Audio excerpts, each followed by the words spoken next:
Salutare, dragi prieteni de aici, de la Oradea. Este marți, 21 mai, ora 10 aproape, cald, soare puternic și am zis să vă fac un scurt video despre situația porumbeilor noștri astăzi. Sâmbătă am o etapă, 210 km, tocmai am postat vinerea cum am făcut pregătirea porumbeilor și am avut și șansa unei etape foarte bune. La nivel de club am ocupat locurile 1, 2, 3, iar pe general am avut primii 3 porumbei în primii 25, 26, parcă 27. Vântul, ca să zic așa, a favorizat puțin o altă zonă, dar nu ăsta este un motiv. Ne bucurăm că aici pe club, într-un număr frumos de porumbei, am ocupat tot podiumul.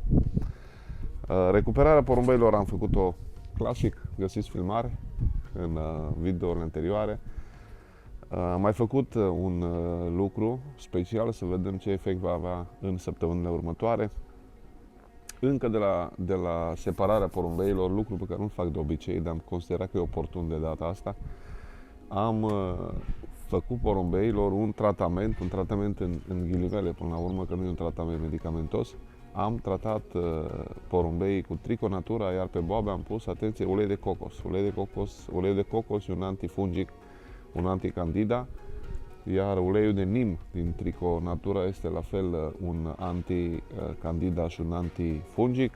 Triconatura e un produs adjuvant care ajută foarte, foarte mult porumbeii în a se lupta cu tricomonoza, coccidioza și să știți că cred că prinde puțin și zona respiratorie. Oricum o cură de sănătate care a durat până în această dimineață. Deci sâmbătă după masă, duminică 2 mese, luni 2 mese și marți dimineața. Porumbei au primit Yellow Drops, n-am putut sâmbătă seara, am fost plecat, dar le-am pus duminică la prânz. Și idealul ar fi fost să le pun și ieri, dar nici ieri, din păcate, n-am reușit. S-ar putea să-l fac astăzi. De ce vă spun toate aceste detalii? Să știți că lucrurile nu sunt exacte, adică nu e o chestiune dacă ai pierdut o zi, nu poți să o recuperezi sau așa mai departe. În fine, în acest moment porumbeii primesc super dietă, Keep 2, cum o denumim noi la magazinul nostru. Au primit baie și chiar au făcut baie.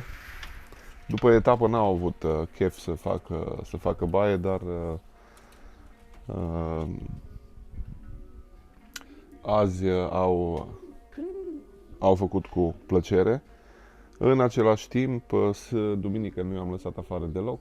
Ieri au fost lăsați afară și dimineață și după masă, iar astăzi, marți, au fost lăsați afară de dimineață. Cristi, poți să arunci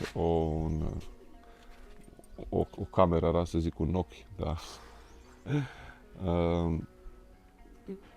Azi dimineața au zburat în jur de 30 de minute, cam 15-20 de minute la dispariție, după care în jur de 10 minute în jurul crescătoriei.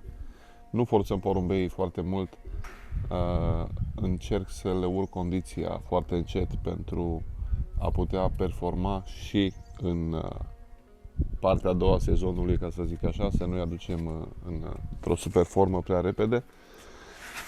Până acum au trecut 3 etape de viteză. În primele 2 am avut porumbel în primii 10 pe concurs și un număr frumos de porumbei clasați. Iar în această a 3-a etapă am avut primele 3 locuri pe club și, cum v-am spus, o sosire bună în top 25-27 din 7500 de porumbei, ceea ce este foarte bine, mai ales dacă ne uităm la numărul mic de porumbei cu care jucăm. De ce se întâmplă lucrurile astea la viteză? Pentru că în ultimii 2 ani de zile am introdus câțiva porumbei, în ultimii 2-3 ani, câțiva porumbei de scurte și acestui fapt se datorează această prestație a noastră care s-a încurnat anul trecut cu locul 1 național general, locul 6 național viteză.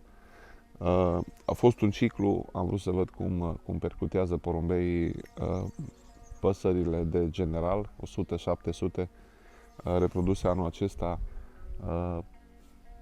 Primele 2 serii deja au plecat sau a doua serie este pregătită să plece pe Colombodroame, deci primele două serii au plecat pe Colombodroame și probabil și seria a treia va fi trimisă tot în direcția asta, urmând ca de aici de acasă să ne focusăm mai mult pe cursele lungi, deși, ca să fiu sincer, îmi place să joc porumbei săptămânal. Cam asta se întâmplă în crescătoria noastră. Astăzi, marți 21 mai, pregătim porumbeii pentru îmbarcarea de joi, unde vom îmbarca din nou porumbeii la Budapesta 2, a patra etapă de viteză, 210 km pentru noi, urmând apoi să continuăm cu etapa de Paprika 370, primul demifond, iar al doilea demifond pentru noi este o etapă de 491 de km, 492 de km, dar până acolo mai avem. Dacă v-a plăcut, dați un like, dacă vă place canalul, abonați-vă, trimiteți-le și prietenilor și mai ales, vă rog, spuneți-mi în comentarii părerea voastră despre materialele noastre. Mult succes și vouă mai departe în sezonul 2024!